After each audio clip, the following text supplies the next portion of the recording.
Bora hoje para mais um JuicyCast que nós estamos gravando aqui diretamente do nosso estúdio, dentro do Juicy Hub. Eu estou gravando hoje, esse não é um episódio ao vivo, é um episódio gravado e quero aproveitar para lembrar você que está aí com uma ideia na cabeça, com conteúdo de impacto super legal, para chamar a gente no Instagram, para chamar a gente no WhatsApp e vir aqui conhecer nossas instalações para que o seu conteúdo e a sua voz ganhem o mundo também. E gere impacto, que é o tema de hoje, minha gente. Eu estou muito honrada de estar aqui com a Cris Anselmo, da Devir, uma santista que também é uma expatriada, a gente fala aqui dos expatriados econômicos, né, Cris? Que foram para São Paulo, que ganharam aí o mundo, mas que mantém essa relação de afeto aqui com a cidade e tem muita história legal para contar para a gente. Seja muito bem-vinda, Cris. Prazer estar aqui. Cris, é uma honra para mim, você sabe disso, né? Para mim também. Mas como a gente tem aí, eu sei que as agendas bem malucas, a gente vai tentar concentrar esse conteúdo e quem assistir até o fim, a nossa expectativa, né, que entenda um pouquinho mais sobre impacto, sobre inovação social e sobre o que o pessoal está falando aí tanto, né, especialmente depois da pandemia, que são as 3 letrinhas, na verdade são 2 grupos de 3 letrinhas, né, ODS e ESG, ODS e ESG. É o tempo inteiro, né, o pessoal falando, especialmente das corporações, né, Cris, falando Sim. disso. Então, Cris, o que é isso? O que é esse mundo do impacto, né? Como começa essa história, né? O pessoal confunde com muitas coisas. Conta a sua visão para a gente sobre esse tema. Bom, a sociedade ela tem muitos problemas, né? Sociais, econômicos, ambientais. E, historicamente, as empresas, antes desse boom, né, do ESG, do investimento social privado também, das ODSs, do que a gente precisa mudar na humanidade para alcançar outros patamares de igualdade, de equilíbrio ambiental também, as empresas, muito recentemente, elas passam por esse trajeto de assumir a corresponsabilidade social pelos desafios históricos. Por quê? A empresa cresce economicamente, obviamente ela gera emprego, empregabilidade. Riqueza, né? Riqueza, exatamente, é super necessário esse modelo, mas de alguma forma ela precisa devolver esse valor para a sociedade, assumindo essa corresponsabilidade para que não fique somente na mão do governo. O governo, principalmente no Brasil, ele não dá conta de todos os desafios, né? Então as empresas assumem esses desafios e procuram entregar esse impacto para a sociedade. Porque vamos lembrar, né? A gente está num país de dimensão continental e que são muitos países dentro do mesmo país, né? Sim. Então não dá assim, né? Para o governo ser essa coisa super onipresente, essa expectativa. Eu acho que a gente comete muito erro de comparar com países menores, né? Enfim, da Europa e etc. Menores e mais desenvolvidos, né? Sim, total. Agora, Cris, você falou muito das empresas, né? Assim, na sua fala sobre impacto, as empresas são grandes protagonistas, Sim. né? Mas do ponto de vista, assim, a gente ouve falar muito da questão, primeiro, né? Das empresas que fazem coisas para ficar bonitas na foto, Sim. né? Então, um marketing como um próprio impulsionador do impacto social, né? E a gente ouve também aquele caso das empresas que, no fim das contas, não fazem, omitem as coisas, né? E não agem com transparência, Sim. assim, né? O que você enxergou nesses 2 últimos anos, né? Que aí a gente pega um pouco pandemia e etc., dessa mudança. Você acha que houve de fato, esse levantamento aí das empresas se moverem mais na direção do impacto? Ou você acha que só virou um desafio de marketing, digamos assim? Eu acho que tem os 2 caminhos, né, Lud? Então, por exemplo, o ESG, ele procura mitigar os danos negativos, né, o impacto negativo que a empresa gera no ambiente, né? Agora, o impacto como ferramenta de marketing, o marketing como ferramenta de impacto, Perfeito. Eu acredito muito, porque o marketing, ele é uma ferramenta de administração, né? Quando tratado assim num nível de marketing institucional, ele é transversal à empresa e ele também é e pode ser uma ferramenta para aplicar esses conceitos de sustentabilidade, investimento social privado, da devolução do valor para a sociedade, nos pilares ambiental e social de alguma forma. E nesses últimos 2 anos, principalmente naquele começo da pandemia, eu acho que houve uma sensibilização maior para o tema, né? Então, a gente viu a desigualdade crescer, principalmente no Brasil, a gente viu a desigualdade crescer, nós ficamos mais vulneráveis. Então, eu acho que a transformação dentro do mercado corporativo, ela começa pela pessoa, né? Então, se o líder, se a pessoa que está trabalhando na empresa é tocado por esse bichinho, né? Por essa coisa do impacto social, ela consegue levar esse tema para dentro. Então, acho que as pessoas ficaram mais sensibilizadas e, consequentemente, as empresas começaram a se envolver.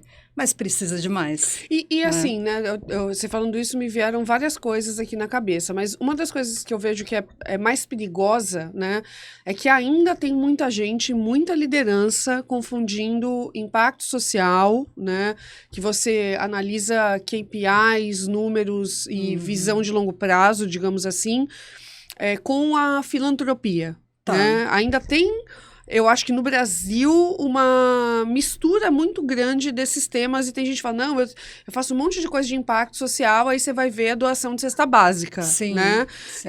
Conta um pouquinho e desmistifica isso para quem tá ouvindo, porque, gente, eu sou a expert aqui, a Cris. O pessoal às vezes fala, não, Lud, você manja muito de impacto. Não. Vocês não sabem o quanto essa mulher manja, gente. Obrigada, Lud. A filantropia, ela é super necessária, porque a gente tem um abismo social muito grande no país. Mas veja, se a gente só faz a filantropia, a gente não pavimenta o caminho para que a sociedade possa evoluir e não depender tanto da filantropia. Perfeito. Então, a filantropia é necessária, a doação de cestas básicas é necessária, o terceiro setor é super necessário? Sim.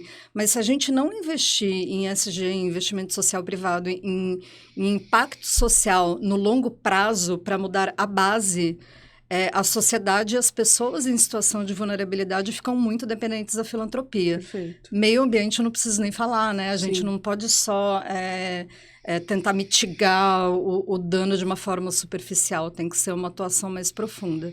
Então, na minha visão, a filantropia ela tem que ter a mesma força que os investimentos de impacto mais estratégicos que vão pavimentar a sociedade e o meio ambiente para que a gente dependa cada vez menos da filantropia, possa empoderar as pessoas, fazer com que as pessoas sejam independentes economicamente e que elas possam também ter ferramentas para fazer diferença no mundo.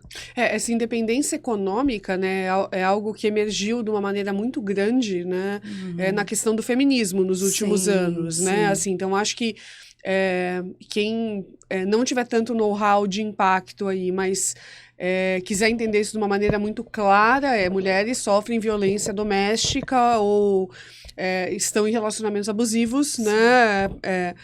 Muito pela questão da dependência financeira, Sim, né? exatamente. E isso, quando você expande para a sociedade, né, como um todo, e você passa a ver, tem muita mulher que é líder de família, né? Então, isso é muito forte nas mulheres, mas essa dependência econômica, né, ela gera muita coisa ruim, né? Muita lentidão de progresso, né? Exato. Os grupos minoritários, mulheres, né? Mulheres em situação de vulnerabilidade, pessoas negras, que infelizmente a gente tem todo esse processo aí, toda essa estrutura do racismo. Esses grupos, eles precisam ser empoderados. E aí que eu falo no desafio do longo prazo.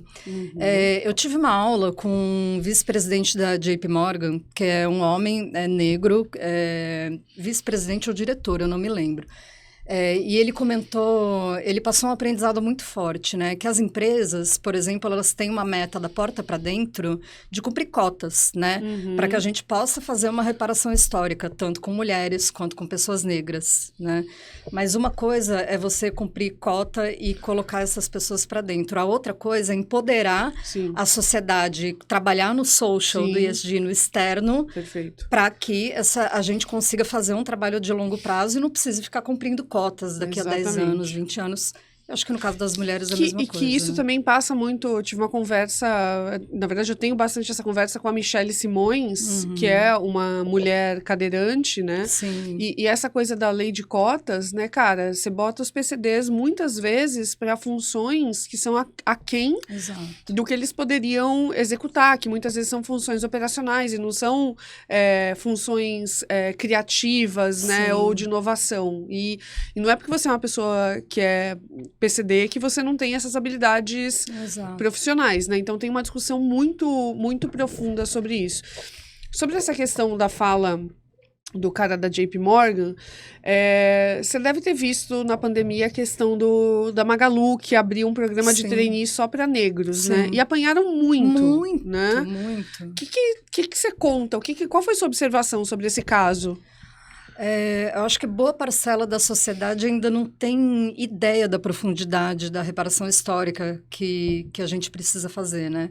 O Brasil tendo a realidade do Brasil.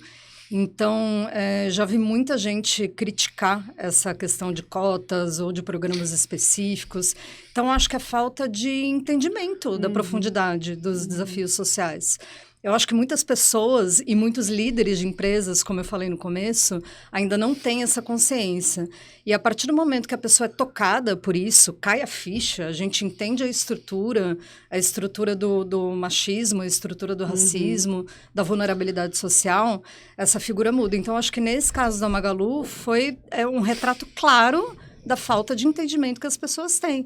Então, aí entra a comunicação, né? A gente pode usar a comunicação como ferramenta para gerar impacto. E é muito reducionista, né? Eu lembro que vários posts do LinkedIn dava até coceira de pensar que a galera geralmente eram homens, tá? Isso que é sempre curioso. Falava assim, mas a empresa só quer lacrar, no fim das contas, né? Assim, quando reduz essas palavras, lacração, mimimi, etc., né? Você esvazia o que é o ESG de fato, né? Ô, Cris, uma outra coisa que eu tô muito curiosa para te perguntar e entender e compartilhar a sua visão com quem ouve a gente aqui no JuicyCast. Nessa questão política, né, eu fiquei um pouco assustada o quanto eu vi os candidatos não mencionarem Agenda 2030 nas campanhas, né, nos programas e etc. Eu não sou uma profunda conhecedora de política, mas eu não vi isso nos debates, por exemplo. Então, eu queria que você explicasse aqui para a nossa audiência, primeiro, o que é essa Agenda 2030, né, que eu acho que a extrema-direita tenta vilanizar o tempo inteiro, né? E por que isso é importante, né? O que a Agenda 2030 traz para a gente como sociedade, como cidadania, como iniciativa privada e como governo? A Agenda 2030, bom, primeiro, são os Objetivos do Desenvolvimento Sustentável, Perfeito. As ODS, né? E esses objetivos, eles foram traçados com uma meta de cumprir reparações e de cumprir melhorias na sociedade e no meio ambiente até 2030, que é uma data que foi configurada como uma data limite, né? Exatamente. A partir daquilo ali, o planeta ia começar a descer uma ladeira, Exatamente. Né? Assim. E é muito interessante e triste, né?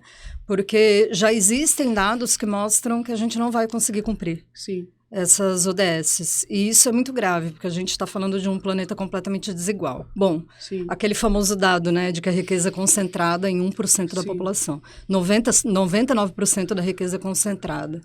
E as ODSs, elas vêm como metas para engajar empresas, sociedade Perfeito. E governo nessas metas para que a partir de uma coalizão de mentes e de pessoas e de corporações a gente consiga alavancar as metas, porque os setores não conseguir cumprir essas metas sozinhos. É necessária essa união. Né? Então, as metas, acho que elas tiveram uma relevância e um holofote maior após a pandemia, porque a desigualdade ficou escancarada, né? Então, são formas é uma forma de unir setores e atores em torno de metas em comum. E assim, né, era uma coisa que para mim, até 2017, 2018, era bem escondida. E olha que eu já estava fazendo, com menos consciência do que eu tenho hoje, mas junto com a Flávia Saad, projetos que tinham ligação com o impacto e que tinham ligação com alguns ODS, como, por exemplo, Juice Bazaar. Tá. Juice Bazaar tem total ligação com economia circular, Sim. tem total ligação com inclusão, tem total ligação com acesso, né, e consumo responsável. Então, cara, a gente fazia, né, a gente parou aí a partir da pandemia, mas o Juice Bazaar, desde o começo, a gente já podia ter botado as ligações com as ODSs ali. E, cara, a profundidade que eu fui ter nesse tema foi a partir de 2018, depois que a gente ganhou um prêmio de impacto social. Então, assim, eu cheguei lá na premiação sem ter profundidade nenhuma. E eu recebi quase um processo de educação lá. Falei, nossa, isso existe de uma maneira tão organizada. Então, quer dizer que todas as empresas que estão ao meu redor poderiam estar abraçando determinados ODSs para ajudar isso a se resolver mais rápido, né? E eu fiquei bastante... Eu fiquei bastante em choque mesmo, assim, com a minha ignorância no tema, sabe? Quando você se depara com algo, você fala, cara, por que eu não aprendi, não conheci isso antes, né? Então, acho que esse processo da gente ficar negando, né? Talvez desse grupo aí mais extremista, né? Puta, achar que... Aquela frase, né? Não, mas a Amazônia sempre queimou. Nossa. Cara, como alguém consegue falar... então não tinha queimada na Amazônia antes? É lógico que tinha, mano. Muita. Eu lembro de ser criança na década de 80 e ver Fantástico e estavam falando da Amazônia sendo queimada. Mas olha os índices, né? E sem contar os índices que todo mundo tenta distorcer, né? Sim. O que você dá de dica, Cris, para uma empresa hoje? Vamos pegar aqui um contexto local, Santos, né? sim. Santos, né? Sua terra amada, minha terra amada, né? A gente tem muita empresa portuária. Sim, o Porto é muito forte, né? Qual é o começo, assim, para uma empresa grande do Porto, que os ODS sejam só uma pagininha bonitinha no site, assim, sabe? E as coisas ainda não estejam tão maduras, assim. Sim. Bom, eu acho que existe uma oportunidade aqui em Santos, principalmente por esse contexto do Porto, que tem muita força, inclusive de investimento financeiro, para que as empresas assumam isso de uma forma mais estratégica. Da mesma forma que existe um planejamento estratégico de marketing, um planejamento estratégico de vendas, né? Uma estratégia de logística, de eficiência, as empresas podem e devem investir de uma forma mais estratégica no impacto social. E o impacto social também é atrelado ao marketing, por que não? Mas veja bem, eu não estou falando de uma visão greenwashing, de alguma coisa que seja superficial e você venda como a cereja do bolo. Explica o que é greenwashing. Greenwashing. Greenwashing é o termo que a gente usa para trazer um conceito de que uma ação ambiental ou uma ação social, que aí já se falam em social washing, né? Que ela é superficial, ela é somente para divulgar, para tentar gerar reputação, mas ela não tem um impacto na profundidade. Então, aqui em Santos, olha que oportunidade bacana, né? Para que essas empresas assumam esses desafios e ajudem Santos a crescer de uma forma mais igualitária, mais justa, né? Você sabia, Cris, que em Santos a gente tem 54,2% da população composta por mulheres? Não.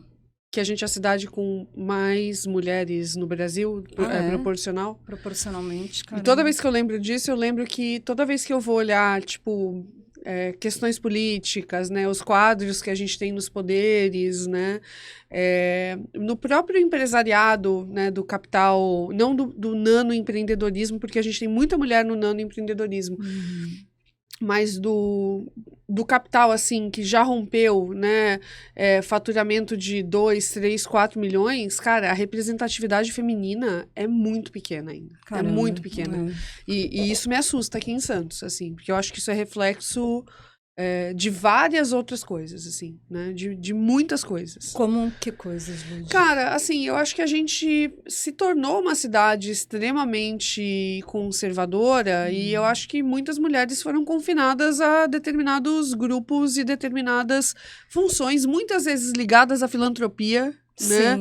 Sim. Eu acho que muitas vezes que a gente vê as mulheres assim, não, ó, pega a caixinha da filantropia, né, que vocês são melhores ali, né? Vocês são cuidadoras de cara. E isso, puta, é bonito, é legal no discurso, mas assim, não, cara, eu quero estar em posições de poder. Exato. Eu quero estar decidindo, né?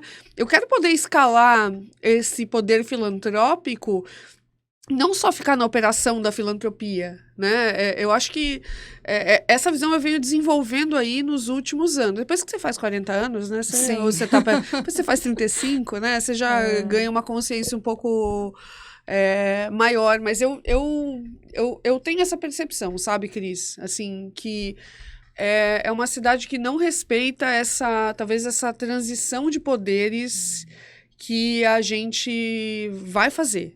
Sim. Né? Porque se a gente é a maioria, né, eu acho que a gente tem que olhar para esse lugar. E já tem esse levante, né? Assim, putz, tem muitas mulheres que por causa da maternidade, eu não vou trabalhar para ninguém, eu vou empreender, eu vou começar o meu negócio, eu vou começar a minha história, né? E elas estão furando essas barreiras, vai ser um processo lento, mas eu acho que essa coisa da representatividade em rodas de poder é ainda muito baixa. Assim. E é muito importante o empoderamento e a autonomia dessas mulheres, né? As mulheres historicamente foram abafadas, não estão em posições de liderança. A gente tem uma transformação grande aí nos últimos anos, mas falta esse empoderamento para que as mulheres tenham, inclusive, capacitação e condições de estarem equiparadas. Exatamente. Né? Então, a reparação histórica, eu acho que ela também vem com o empoderamento, com a educação, com o fornecimento de ferramentas para que essas mulheres possam ter autonomia e liderança. E a perda de alguns medos também, né, Cris? A perda de alguns medos, porque eu também vejo muitas coisas que deixam de ser feitas por conta do tamanho do medo que algumas mulheres têm, porque historicamente elas sofrem mais aquela autossabotagem. Será que é pra mim? Será que eu posso? Até, assim, em algumas rodas, enfim, de lideranças que tem mulheres bilionárias, isso é tema. Sim, caraca, com né? certeza. Pelo amor de Deus, mano, olha pra tu, né? Com certeza. Inclusive, é uma realidade super presente em empresas, né? Sim. Onde as mulheres são abafadas. Então, por exemplo, existe hoje a meta, uma cota mínima de mulheres em posições na empresa. Só que, obviamente, eu não vou citar nome de empresas, mas já tiveram alguns casos onde eu fiz consultoria que existe a meta de ter tantas mulheres na empresa, mas quando você começa a subir os cargos, existe uma limitação. Mais rarefeito, né? Tá mais rarefeito. Pelo fato de talvez as mulheres não terem tido a chance da mesma capacitação, os mesmos skills, assim como pessoas pretas, infelizmente. Sim. Então, é isso que eu falo, da necessidade, de ter a cota é necessária. Sim. Né? Mas também tem a capacitação. Sim. Também tem o empoderamento. E não só para mulheres em posições em empresas, mas para que as mulheres possam ter autonomia. Tem muita ligação com o conceito da economia criativa que você traz para Santos, né? Sim. Eu tenho estudado muito, né, a expansão, porque aqui em Santos a gente deu uma estragada, né? Vou falar português claro, no tema economia criativa, né? A gente é uma cidade criativa pela Unesco, pelo cinema, mas o que está mais presente e pujante para todo mundo é o microempreendedorismo do artesanato, do handcraft, né? De tudo que a gente produz à mão, que eu amo. Inclusive, a gente estava conversando, né, sobre o colar antes, né? Maravilhoso. Assim, eu amo, eu sou super consumidora, mas a economia criativa, ela é uma expansão disso. E tem um autor, que é o Richard Florida, ele fala muito da creative class, né? E ele abordou, algumas vezes, isso de uma maneira polêmica, né? Que ele separa a mão de obra em creative class e working class, digamos assim, né? O que já é errado. Enfim, em inglês você tem uma tradução um pouco diferente para working class. Mas ele fala uma coisa muito interessante, que na verdade, essa creative class, na verdade, são os knowledge workers, né? São os trabalhadores do conhecimento, né? Que todo mundo que está aqui nessa sala faz parte disso, né? Sim. E uma coisa muito interessante, de verdade, aí eu acho que uma das grandes um dos grandes benefícios que o Porto poderia apoiar economicamente a cidade é como a gente aumenta a concentração de knowledge workers aqui em Santos. Porque cidades que têm mais da metade da sua mão de obra efetiva concentrada em knowledge workers são cidades mais ricas. Com certeza. Cidades que têm menos de 15% são cidades extremamente pobres. Isso é dado. Pra você ter uma ideia, Nova York tem 56%. E em Santos, existe esse No dado? Brasil, a gente não tem estudo Não de tem, porra não nenhuma, tem. né? Vamos falar Sim. português claro. Assim, eu tava tentando outro dia achar algum tipo de conteúdo sobre os movimentos migratórios pós-pandemia. Cara, eu não achei. Se alguém souber, me manda, por favor, tá? Mas eu não achei nada. Em compensação, Nova York já tem o dado. O estado de Nova York sabe que depois da pandemia eles perderam 1,8% da sua população. Bastante. Então, gente, o estado de Nova York. Nova York é uma das maiores cidades do mundo. Sim. Perdeu 1,8% da sua população, que migraram para cidades menores do porte de Santos. Olha a oportunidade que a gente tem aí, né? Só que eu não tenho esse estudo no Brasil. Mas eu acho que é um movimento de impacto incrível nas cidades, né? Muito legal essa geração de conhecimento, engajamento das pessoas. E trazer, em São Paulo existe um polo muito forte de inovação social, né? E é aquilo que a gente já conversou algumas vezes. Sim. Trazer essa força, essa atuação de inovação social para Santos, sim, envolvendo setores. A gente hoje fala muito em movimentos multissetoriais para desafios complexos. Então, envolver o terceiro setor, o setor produtivo, né, as empresas do porto, o governo, para que possa impulsionar. E imagina que sonho que Santos se torne uma capital da inovação social. A gente está trabalhando nisso, exato, né? Juntas, né, Cris? Exato. Com o sonho que começou lá em 2020, Nossa, junto com a pandemia. Junto com a pandemia, exatamente. Que a pandemia, acho que para a inovação social, você falou, né, da sensibilização no começo da nossa conversa, né?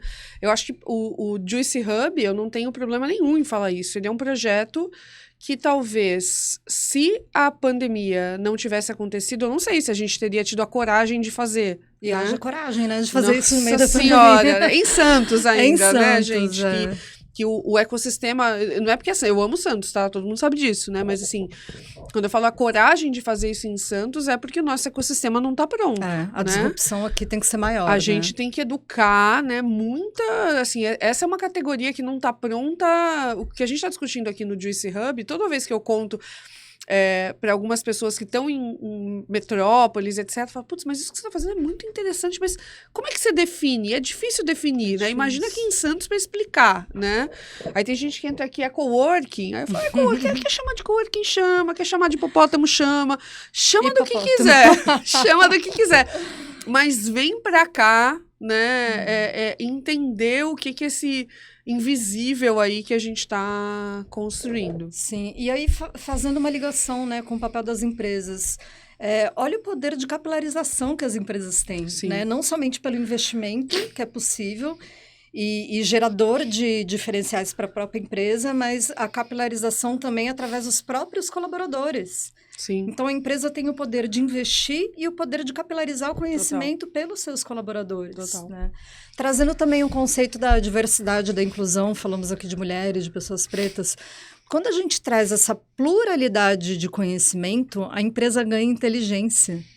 Né? Porque a partir da pluralidade de pensamentos, de histórias, outros conhecimentos vão ser aplicados na própria empresa. Total. Então, a inovação social, ela, além de resolver problemas sociais sistêmicos ou não sistêmicos, ela também agrega muito valor. Total. Né? E o Juicy Hub eu vejo como um ator, um catalisador super importante para essa transformação em Santos, né? Puxar essa transformação, realizar projetos e captar investimentos para que a gente possa ter uma melhoria exponencial em Santos. Total. E isso que você está me falando, Cris, me lembra muito, assim, a galera tem um fetiche pelo Vale do Silício, né? Sim. Assim, especialmente quem trabalha em startup, porra, óbvio, né? Todo mundo que trabalha com inovação tem que honrar a história do Vale do Silício, né? Sim. Só que assim, depois que eu li isso, sabe aquela coisa que você não consegue desver, assim? Parece que toda cidade média quer falar assim, eu quero ter eu quero ser o Vale do Silício desse estado, né? Sim. Assim como as startups falam, não, eu quero ser o Uber, né, de tal coisa, né? Só que você sabe explicar por que o Vale do Silício é o Vale do Silício?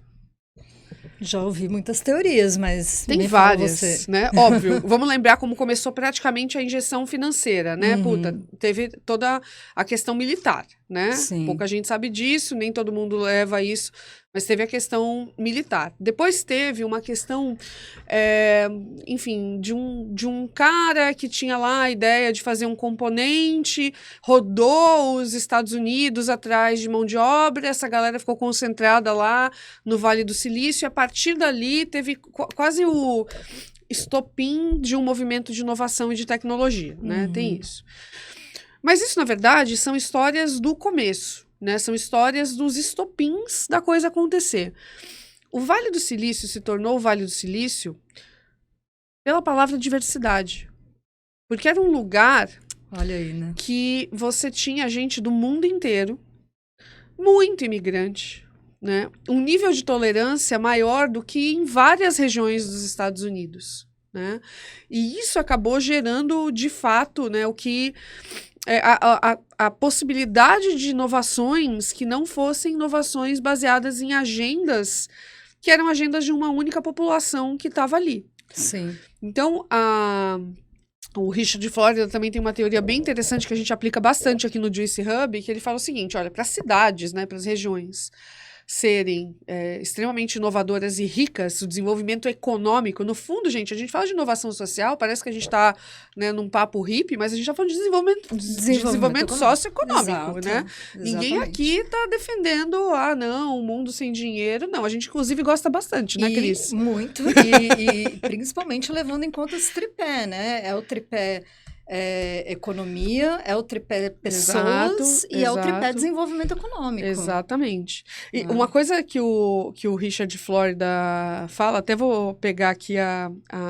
exatamente a anotação do que ele fala, né? Ele fala o seguinte, que as cidades e as regiões, para terem esse desenvolvimento econômico, essa riqueza, essa pujança econômica, elas precisam dos 3 T's, que é tecnologia, talento e tolerância. Olha só.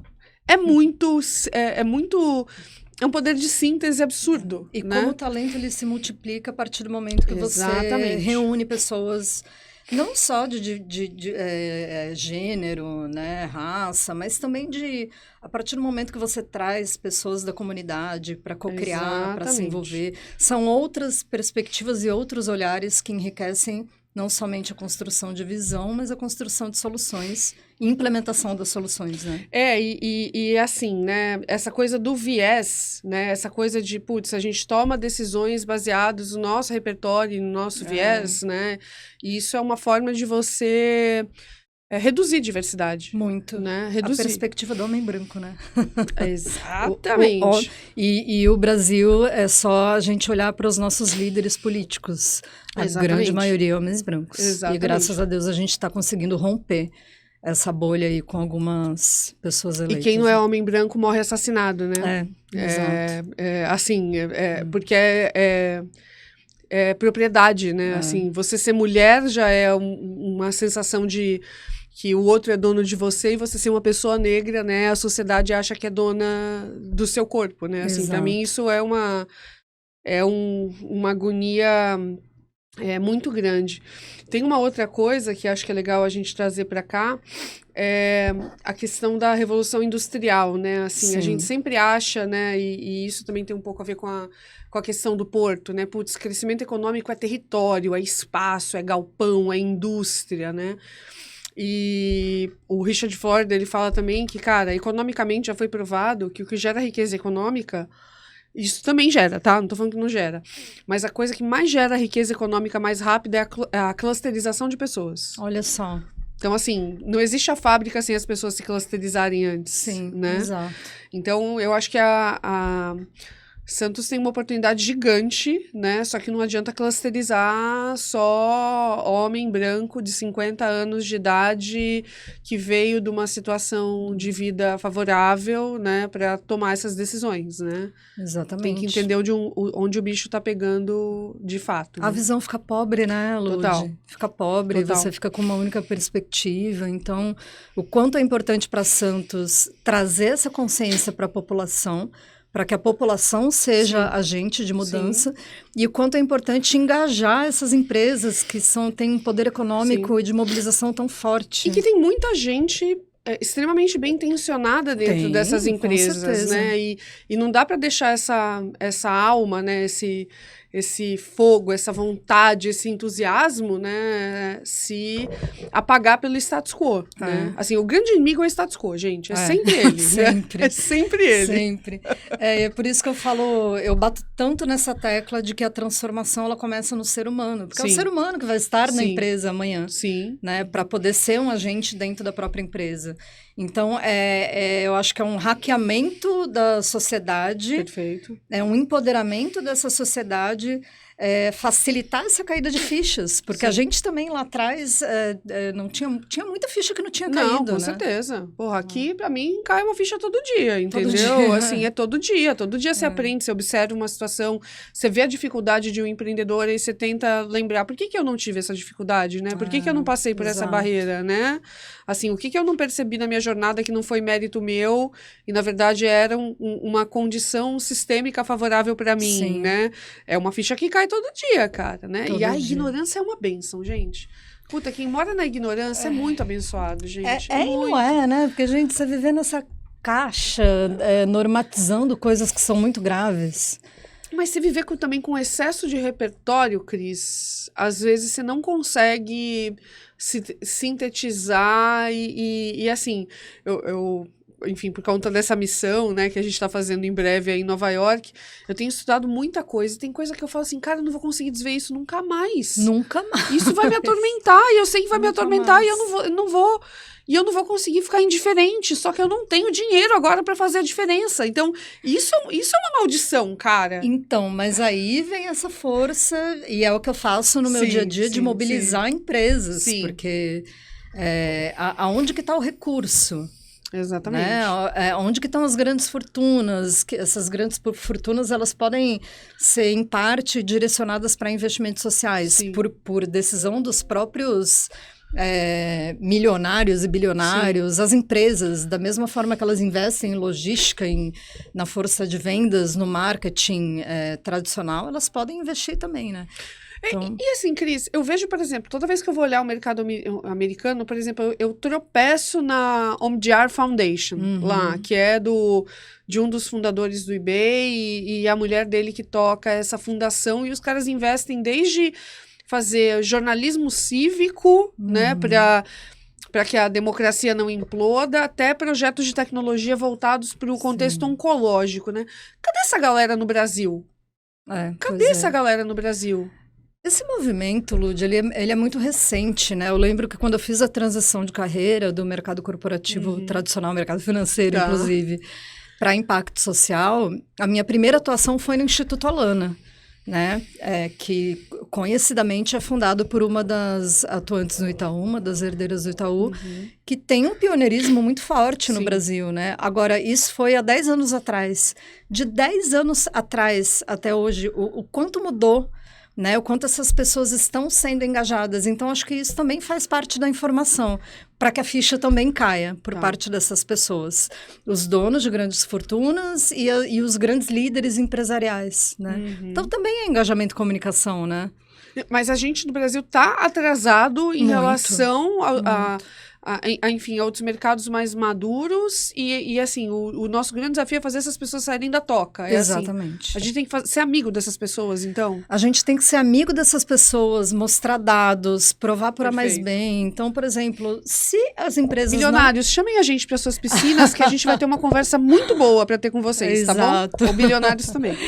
E líderes de empresas, líderes, né? exatamente. Chama a gente pra conversar, a gente tomar um café, ou vem aqui, né? Isso. Ou vem aqui, que aqui é legal pra caramba também. O quanto é importante mobilizar essas pessoas, né? Da mesma forma que a gente traz uma inteligência da periferia, né, das comunidades, que é super importante, a inteligência e o investimento dessa outra perspectiva, que teve acesso a estudos, profundidade, etc., e que tem dinheiro para investir, é super importante. Então, é o cruzamento, né, de vários perfis, vários setores para cocriação. Então, essa galera ela tem que ser mobilizada. E assim, você acha que essa galera tem preguiça? Porque assim, quando você tá com a vida... Eu fico pensando assim, se eu fosse herdeira, eu estaria fazendo tudo isso? Eu tenho esse dilema na vida, entendeu? Eu brinco direto, eu falo assim, pai, por que não me fizeste herdeira, né? Eu tiro uma onda, aí todo mundo vem, não, você não podia ser herdeira, porque se você fosse, você não faria tudo isso. É assim, existe uma coisa, uma relação, que eu acho que também você tem que se sensibilizar, mas você tem que ter muita energia e entusiasmo, sabe? E às vezes o dinheiro tira um pouquinho isso de você, entendeu? Ele tira um pouco, acho que também pelo fato da pessoa estar imersa em uma realidade que é confortável. Tá quentinho ali, né? É verdade, sim. Tá quentinho. Mas eu acho que a gente ainda vive uma lógica que é muito dentro da economia linear, né? Do lucro a qualquer custo. Precisamos privilegiar os acionistas. Cara, se a gente não fizer nada agora, o planeta não vai dar conta. Cara, você tocou num ponto maravilhoso que eu queria trazer para cá, que é a Patagônia. Sim. Né? Conta a história aí antes, porque agora teve uma decisão, né, do fundador da Patagônia, que também o mercado segurou na mesa e falou, caralho, o que a gente faz agora, né, com esse exemplo? Meu Deus do céu, né, quebramos uma barreira aí, né? Exato. A Patagônia é uma empresa super pioneira, né? Não somente pela Patagônia, pelos produtos que são feitos para durar muito. E olha, a gente está falando da indústria da moda, que é hiper nocível, uma das indústrias mais nocivas que a gente tem. Então, a Patagônia ela tem um conceito muito forte de sustentabilidade, né? Então, por exemplo, teve uma história que eu acho que você deve conhecer, da Black Friday, né? Sim. É clássica essa história. Ao invés de estimular, comprem mais, comprem sem freio, não comprem. A roupa é feita para durar, né? E a indústria da moda é super nociva. E a Patagônia agora... Ai, gente, me deu um branco o nome do... Vou pesquisar aqui agora. Me deu branco. Né, muita informação, né, gente? Na pandemia não dá. Patagônia Founder, vamos lá. Vou pegar aqui a notícia dele. É o Yvon Chouinard. Exato. Ele tomou essa decisão de direcionar a Patagônia, tudo que a Patagônia construiu até hoje para impacto social, né? Exatamente. E a New York Times aqui, tô vendo uma baita imagem aqui, Billionaire No More, né? Patagonia Founder gives away the company, ou seja, não sou mais bilionário, é um senhorzinho, né, que podia estar comprando um tomate na feira aqui de Santos, ele nem reconheceria ele, né? Então ele fala que ele colocou a Terra, não foi isso? A frase era muito boa, a gente está colocando o planeta Terra como nosso principal acionista. Maravilhoso, é de arrepiar, gente, né, maravilhoso, gente? De arrepiar. Maravilhoso. E veja, é claro que a gente está falando aqui de uma pessoa extremamente visionária, né, que foi à frente da grande maior parcela de empresários. Mas, cara, a gente está pedindo aqui, a gente está trabalhando para que as empresas, os milionários, os bilionários se envolvam de alguma forma. Então, o que ele fez é um extremo da disrupção. Exatamente. Né? Ele é muito visionário. Imagina o quanto é fácil você se envolver, direcionar uma partezinha do teu lucro para poder promover impacto social. Cara, e assim, a gente está falando de projetos, né, Cris, que não são projetos de milhão, às vezes, né? Não. São projetos que custam muito menos que isso, e o impacto exponencial em termos de impacto real, né, de reputação, de... Outra coisa que é muito nova, né? Acho que a discussão é nova, né? Mas, cara, os millennials e os Gen Zs, que hoje são 64% da população do mundo, ou seja, a maioria da força de trabalho, né? Cara, eles não querem trabalhar em empresa que é lucro pelo lucro. Não querem. Se a empresa não investir na transformação, ela não vai ter colaborador. Mais pra frente, acontece. Ou seja, ela vai ter cliente, vai ter como vender, não vai ter quem execute e entregue, né? E teve um movimento pós-pandemia, que se não me engano chama Grande Resignação, desse movimento de pedido de demissão em massa, porque as pessoas não se enquadram mais nesse contexto. Né? E, inclusive, se a empresa não tiver impacto social, se a empresa não tiver um propósito, a evasão tende a ser cada vez maior, né? Então, investimento em ESG, investimento social privado, inovação social, ela significa retenção de talentos. Com certeza. Atração e retenção de talentos lá na frente. Com certeza, porque é assim, o próprio objeto da empresa, a entrega da empresa, pode não fazer parte de um propósito maior, mas a empresa pode, né?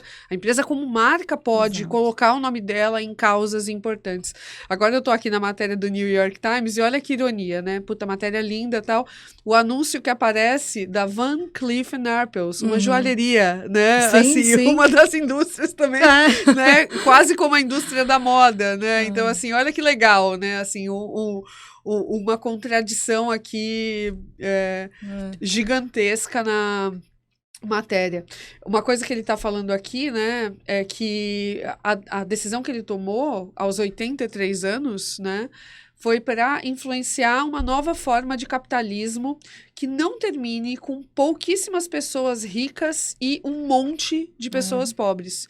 Então, o cara não tomou só uma decisão de ações, né? Ele tomou uma decisão de influência, de reputação, de bom exemplo, né? Lud, você tocou num ponto tão fundamental que, assim, quando as empresas investem em inovação social, em sustentabilidade, é fundamental comunicar isso, porque é a partir da inspiração de outros pares que a gente consegue essa mudança em cadeia, né? Perfeito. Então, é tão importante esse engajamento, esse investimento, comunicar o que está sendo feito para inspirar. Olha o tamanho da inspiração que esse cara provocou. Né? Total. Com essa atitude dele. E assim, né? Como empreendedora, eu sempre me pergunto isso, né? E eu não tô na minha fase do empreendedorismo, né? Do resultado, né? Eu ainda tô na minha fase subindo a rampa, né? Digamos assim, ou uma montanha bem difícil, bem né? íngreme. Sem roupinha da Patagônia, inclusive, né? E sem a fortuna da Patagônia. E sem a fortuna da Patagônia, inclusive, pai, porque não me fizeste herdeira, né? Mas eu sempre penso assim, né? Cara, o quanto de dinheiro você precisa individualmente e o quanto de dinheiro você, como indivíduo e como gerador de riqueza, conseguiria exponencializar para outros núcleos, outros projetos, para que a sua própria vida não fosse prejudicada pela desigualdade. Exato. Né? Assim, então, para mim, cara, de qualquer jeito volta a riqueza para você. Se você tem dinheiro, se você produziu riqueza e você distribui essa riqueza, isso volta para você de uma outra forma, né? É um efeito bumerangue, né? É bumerangue até porque uma sociedade bem economicamente vai consumir. Exatamente! E aí também tem a importância de produtos sustentáveis, porque o consumo desenfreado, ele também faz mal para o planeta. Esse foco esqueci o nome dele de novo, da Patagônia. Gente. O Ivan Choinat. Ivan, vou chamar ele de Ivan. Chama de seu Ivão. Seu Ivão. O planeta no centro, o planeta e as pessoas no centro. Sim. Né? Isso é fundamental. Sim. Olha o ponto que a gente está ambiental, olha, não é nem mais crise climática, é emergência climática, Sim. né? Sim. Então, por isso que a gente precisa fazer essa roda girar. E aí tem conceitos que são muito avançados para a nossa vã sociedade. Sim. A gente tem a economia linear, que é aquela economia que tem o extrativismo e que prejudica o planeta, a economia como vivemos hoje. A economia circular, que já tem um significado de trazer uma circularidade e mitigar o impacto ambiental, e a economia regenerativa.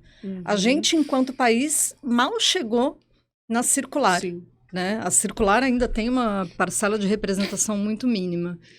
E nenhuma economia no mundo é regenerativa na sua integralidade, né? E a economia circular é aquela cadeia de o produto já sai da fábrica pensando em como o destino final dele vai acontecer para ele não virar lixo, né? Exatamente. Que é aquela frase, lixo é um erro de design, né? Exato. Isso é muito bom, Exato. gente. Eu esqueci o nome do cara também, mas é o Cradle to Cradle, do berço ao berço, Do berço né? ao berço, Que ele fala que assim, se um produto sai da fábrica e ele vai virar lixo, já errou, já tá errado, né? E o problema disso aqui, né, gente? Que é o single plastic. Nossa, né? É terrível. Ó, eu vou te falar uma coisa aqui no Juicy Hub, tá? Eu comecei com uma ideia de falar assim, cara, eu quero zero plástico aqui. Quero zero plástico. Não quero vender água. Não dá. Não dá. É complexo, né? Não É dá. uma roda muito complexa Não de girar. dá. É uma roda muito complexa. Por isso que a gente precisa mobilizar talentos e setores, porque ninguém vira essa roda sozinho, né? Exatamente. É muito E complexo. eu falei, cara, eu quero ser no caso do Juice Café, né? Uhum. Quero que aqui seja um non-plastic society, né? E, puta, o raio da água da Ama em lata não chega em Santos. Então, é Caraca, velho! E isso que Puta Santos que pariu! tá a 1 hora de São Paulo, né? Exato! Não é? Exato! Isso que Santos é Porto, né? Ironias temos, Ai, né? gente. Então não chega, entendeu? Aí eu tô comprando água cristal da Coca-Cola, mas eu queria comprar Ama, porque esse lance da Ama, colocar água na lata, assim, puta, foi um processo de inovação também. Agora tem um player novo, que é o Água, que é uma garrafa no... Sim. Não é na Tetra Pak? Será que é Tetra Pak? Eu já vi ela sendo questionada em alguns grupos de impacto em função de um componente da embalagem, né? É por isso que é muito complicado a gente virar essa roda de uma vez. Aí, voltando às ODSs. Elas foram criadas exatamente para a gente tentar mitigar esse futuro, que é um futuro sombrio, se não houver atitude. Sim. Né? E aí, Santos, uma cidade tão próxima de São Paulo, é o maior porto, né? É o maior porto da América Latina. Olha o gap da Santista. Sim. Me deu branco também. A Santista, que foi expatriada economicamente, porque não tinha ambiente aqui para ela, não como tinha, muitos outros. Não tinha. Né? Imagina que gostoso ter um ambiente economicamente ativo, a inovação social pulsante, a inovação pulsante. Sim. E poder morar na praia, gente. Né? E você gosta do babado, né, Cris? Eu sei que você gosta. Amo. Eu nunca fui dessa cor, inclusive. Eu sempre fui bem... bem o sol bem praiana, na minha né? vida. Mas o quanto é importante e fértil esse terreno aqui, se a gente conseguir mobilizar, né? Sim, totalmente. Pessoas e setores. E assim, Cris, o que você enxerga? Conta um pouquinho do trabalho da Devir, né? E assim, não sei se você pode compartilhar, porque eu sei que os cases às vezes são bem privados, né? Assim, mas conta um pouquinho do que a Devir faz, né? Coloca a tua visão na mesa, assim, que eu acho que pessoas também que nunca trabalharam com inovação social ou pensaram, né? Precisam entender isso como uma carreira aí que vai ser necessária para o futuro, né? Exato, às vezes é vertiginoso, né? Tomar algumas decisões. A minha última atuação no mercado corporativo formal foi no mercado financeiro. Então, é um mercado super pulsante, Faria Lima ali. Você era Faria Limer? Era Faria Limer. Gente, imagina ela num patinete com um coletinho. Não existiu colete nessa época ainda, isso foi 2012. E aí eu fiz essa transição de carreira e, graças a Deus, uma honra, minha primeira atuação foi no Instituto Alana, né? Então, eu entrei em um dos melhores lugares do país, com atuação global, para aprender esse conceito de inovação social. E aí eu fui fazendo minha trajetória e chegou um momento que eu falei, cara, as empresas, elas precisam de ajuda para impulsionar, né? Para entender a inovação social. Nessa época, o ESG, óbvio, já existia, mas nem era falado. E hoje na Devir, eu sou fundadora da Devir com outros pares meus, Pedro Venturini, Mari Stamato, Ana Lu, Débora. E a Devir, ela faz esse trabalho em duas vertentes. Então, a gente atua com grandes corporações, traçando planejamentos estratégicos em ESG, com um foco maior no S, no social, né? Governança também, para amparar tudo isso. E a gente atua também com negócios de impacto, pequenos empreendedores, organizações do terceiro setor, com a visão de marketing de impacto, né? Então, a gente exponencia esses negócios trazendo o impacto social como base para tudo isso. Por que a gente decidiu trabalhar em dois eixos? Porque as grandes corporações têm o poder de investimento e capilarização, e esses pequenos empreendedores e organizações do terceiro setor precisam crescer com inteligência de negócios, para que eles possam se tornar grandes e o impacto cresça. Sim. Né? Então, a gente trabalha no desenvolvimento de planejamentos estratégicos, trabalhamos como advisors também de empresas que não conseguem investir em planejamentos estratégicos, que são mais profundos, mas que precisam dessa orientação, dessa baliza, né? Então, já foram alguns projetos, desde a fundação da Devir, desde grandes corporações, até pequenos empreendedores. Então, a gente procura fazer essa transformação com quem pode investir e com quem pode investir bem menos, né? E empresas de infraestrutura, né? Eu lembro que você comentou, assim, eram empresas pesadas, né? Sim, assim, sim, exato. Isso é bem... Eu acho que quando eu conheci a Devir, gente, dando um depoimento meu, eu falei, gente, que interessante que tem alguém fazendo isso, né? Fazendo esse match, né? Tanto de agendas, né? E de ideias em potencial. E, Cris, você pode compartilhar a sua visão, né? A gente estava conversando um pouquinho antes aqui, assim, se você tivesse oportunidade de trabalhar aqui em Santos para inovação social, para onde você olharia? Para quem você olharia? Como você começaria a puxar esse fio? Eu acho que Santos é um potencial muito forte. A gente tem o Porto como um grande gerador de riqueza, né? Então, dentro de Santos, eu acho que essa visão de mobilização multissetorial para unir cabeças, inteligências, quem pode investir, quem precisa de investimento, né? Fazer essa grande mobilização para que a gente consiga promover uma transformação coletiva. E Santos, como uma cidade de porto, como uma cidade tão próxima de São Paulo, ela tem essa capacidade de unir esses talentos, né? E aí eu vejo, inclusive, o Juicy Hub como um grande catalisador dessa transformação, né? É uma organização que ela pode puxar esses multissetores, esses múltiplos talentos para construir uma história coletiva. Sim. Então, eu sempre olho a mobilização multissetorial como um ativo muito forte. E que o poder público não vai conseguir. Não, né? não tem Porque ele está com 1000 problemas lá para resolver. Exato. E que uma empresa sozinha talvez não consiga também, o né? O poder de transformação de uma empresa é muito pequeno. Sim. Se a gente une essas forças, a transformação é muito maior. Sim. Santos é uma cidade pequena. Sim. Né? Pequena. Média pelo IBGE, mas assim... ainda do ponto de vista, né, de rede, talvez seja uma cidade pequena. E se a gente atua com essa mobilização setorial, a transformação coletiva é muito maior. Isso aqui, essa cidade tem um potencial de ser um polo absurdo, né? Sim, total. De inovação. Total. E que as pessoas possam viver em Santos tendo oportunidades. E na macro-região também, na macro-região, assim, a gente sempre... Tem um autor que eu gosto muito, que é o Parag Khanna, que ele fala que, assim, cara, o mundo não é mais...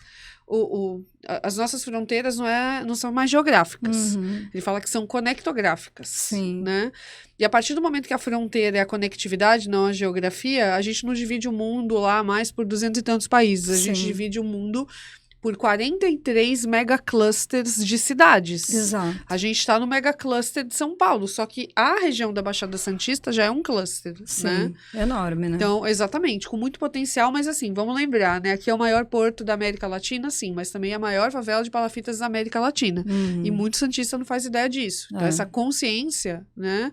Tem muito... Essa consciência do volume de problemas que a gente tem para resolver, né? Talvez seja um passo importante que a gente precise dar. Né? Sim, eu, por exemplo, enquanto santista, quando eu morava aqui, eu não sabia desse dado. É louco, né? É louco. Mas muita gente não sabe, tá? Muita gente não sabe. As pessoas têm a visão, que é uma visão, né, que a gente vê se manifestar em discursos bizarros, que a pobreza extrema não tá aqui no Sudeste, né? Imagina. Porque não, é tá no fácil, Nordeste brasileiro, né? Como a gente não vive essa realidade, é muito fácil você ficar na tua bolha e falar, isso não pertence, né? Isso não existe. Não tá perto de mim. É um negacionismo, né? Mas é mesmo. O que você faz com essa desigualdade, né? De que forma que você pode agir, né? Pela desigualdade. Acho que a grande pergunta é essa. Exatamente. E, Cris, o que você... Eu queria trazer aqui para um lado mais... da Cris Santista, né? Você vem para Santos pouco hoje, né? Menos do que você gostaria, tenho certeza. Sim. Mas o que você tem aqui de memória afetiva com a cidade e que lugares você indica para quem está ouvindo esse nosso podcast? A minha memória afetiva é completamente relacionada à praia, né? Tá. Aos meus rolês de bicicleta. Ao CPE. Ao CPE. Então, eu estava até conversando com uma amiga minha, né? Quando era em Santos, bom, primeiro que eu não era branca do jeito que eu tô hoje em dia, mas é muito relacionado à praia, essa qualidade de vida, natureza. Por exemplo, o rolê no final de semana, ele era praia. Eu saía pra praia, olhava o mar, pronto, o rolê tá feito. Que é absolutamente democrático, né? E que, diferente de São Paulo, você não precisa ter dinheiro, né? Exato. Em São Paulo, qualquer saidinha que você dá, você vai precisar gastar dinheiro. R$100. R$100. Tem os parques? Tem os parques, mas não tem horizonte. Mas chega na porra do parque a pé. Exato. Né? Chega na porra do parque a pé. Exato. Né? Pra ver o que acontece. Então, a minha memória afetiva é o horizonte, é a praia, é o céu. Que bonito isso. Que bonito. Morar numa cidade com horizonte é foda, né? Assim, eu também falo isso, vira e mexe. Saudades. Ai, gente. E um lugar, um restaurante, ou um bar, ou um pico que você gosta de ir aqui quando você vem? Ai, gente. Além do Juicy Hub. Hoje eu vou naquele vegetariano, não conheço, tá? Então, eu sou vegana, né? Tá então bom. tem umas limitações. Como que chama ele? Seu VG, talvez? Tá bom, perfeito. Seu VG. Agora, de memória da época que eu morava aqui, tem como que chamava aquele bar que fica na esquina, acho que do Canal 4 ou do Canal 3? Do Canal 3. O bar que fica na esquina do Canal 3, gente. Não é o bar do 3, não, né? Que aí você tá fazendo... Não, na praia. O bar do 3 era no canal um pouquinho mais profundo, Isso, né? exato. Ia muito no bar do 3. Exato, vintage, já virou vintage. O Catavento na Ilha Porchat. Gente, né? aí já não é da minha época. Não, para, Lud. Não é. Bar do 3 eu lembro porque eu morava perto. Catavento Mas... na Ilha Porchat. Não é da minha época. Nossa, eu tô arrasada. Não é. Quem for dessa época, comenta aqui embaixo, tá, gente? Por favor. Agora, uma coisa que eu sinto falta em Santos. Cadê os restaurantes veganos, as opções veganas, gente? É uma Pouco questão, ainda, né? É uma questão. Eu vou contar uma história bem rápida. Existe aqui em Santos, e aqui no Juicy Hub, a gente tem um grande amigo e um membro, que é o Krika Walters. Tá. O Krika, ele, enfim, é um baita empreendedor bem sucedido, tem um aplicativo que é o Zen. Mas de uns anos pra cá ele montou uma plataforma chamada Vegan Business. Ah, que legal. Que o foco é justamente... Eu conheço. Então, o foco é justamente... trazer mais pessoas, né, para entenderem o que é esse contexto e investirem. Com crowdfunding equity em empresas veganas. Eu me apaixonei por uma marca que ele me apresentou de tênis, de calçados veganos. Já comprei 2, chama Slow. Que você tem postado, inclusive, Cara, né? eu postei o tênis o laranja, que eu amei, né? Óbvio, Juicy, né? Lindo. Mas chegou o Lilás em casa. Uau. E eu gostei tanto da marca que eu falei, cara, eu não quero só ser cliente dessa marca. Eu quero colocar um dinheirinho lá para se essa marca crescer, alguma grande empresa comprar que vai precisar, né? Exato, Assim, para expandir, grandes empresas vão querer falar, cara, como é que eu coloco como é que eu coloco o pé nesse território, né? Meu, produto maravilhoso, causa sensacional, um parceiro que tá aqui, então, olha a possibilidade que o Juicy Hub me trouxe. Muito legal. Se eu não tivesse aqui, se o Krika não tivesse aqui, a gente não teria se conectado, eu não teria feito esse movimento. Ele. Não, meu, é maravilhoso. Eu já recebi por WhatsApp a divulgação do Vegan Business, até pedindo, como eu sou vegana e trabalho nesse meio, né? Para eu difundir essa informação. E vou apresentar vocês, porque a gente aqui é um conector, tá? Isso, quero. E olha que interessante, essa é uma outra tendência, né? Os pequenos investidores, quer dizer, você não precisa ser uma grande fortuna e nem uma pequena fortuna para investir. Sim. Dentro do nosso bolso, da nossa capacidade, existem várias iniciativas que possibilitam. Exato. Então, quando eu falo de multissetores e multiatores, é isso. A Ludmilla investindo... num empreendedora negócio. Que ainda está subindo a ladeira, né? Que não uma chegou ladeirona, lá, né? E que escolhe, putz, eu coloco esse dinheiro aqui no meu negócio ou invisto num outro negócio para diversificar. Exato. É um dilema. Exato. Não é assim, manda X, né? Não, é um não dilema. Tem como, é um dilema. Até porque esse negócio é um negócio de impacto também, né? Exatamente. É um negócio de impacto. Exatamente. Mas existem essas possibilidades e é muito bacana a possibilidade de poder trazer toda essa visão para Santos, né? Para que as pessoas tenham acesso. Exato. E se engajem. Exatamente. A gente está fazendo um movimento aqui, Cris, e a gente já conversou sobre isso, mas acho que vale compartilhar, que Santos é uma cidade muito patrimonialista, né? Uhum. É uma cidade que, um monte de gente tem vários imóveis para viver de renda, né? E esse é um grande antagonista da inovação, né? E mobilizar o dinheiro. Imagina chegar com o Juicy Hub e contar para todo mundo assim, ó, aqui não é posse, aqui é acesso. Exato. Aqui a mesa não é sua, você tem acesso, né? Então, são vários paradigmas da cidade também que a gente tem que quebrar, né? Então, Sim, romper, estamos juntos aí nessa missão, Cris. Ai, super missão, né? Cris, obrigada Eu que pela sua agradeço. participação no JuicyCast, por estar aqui com a gente no Juicy Hub. Quero vê-la mais em Santos, Sim, tá? se Deus quiser. Gente, grandes empresas, chamem a gente para conversar, para a gente desenhar projetos, porque eu tenho uma agenda, tá? Eu tenho uma agenda, fazer o Juicy Hub acontecer, mas ter essa mulher aqui perto é uma honra não só para mim, mas para vocês também. Tá? Sim, vai ser um prazer colaborar para a cidade. Muito obrigada, Obrigada. Cris. Até a próxima. Vou te Até. chamar mais vezes, Tá hein? bom. Prepara a agenda. Combinado.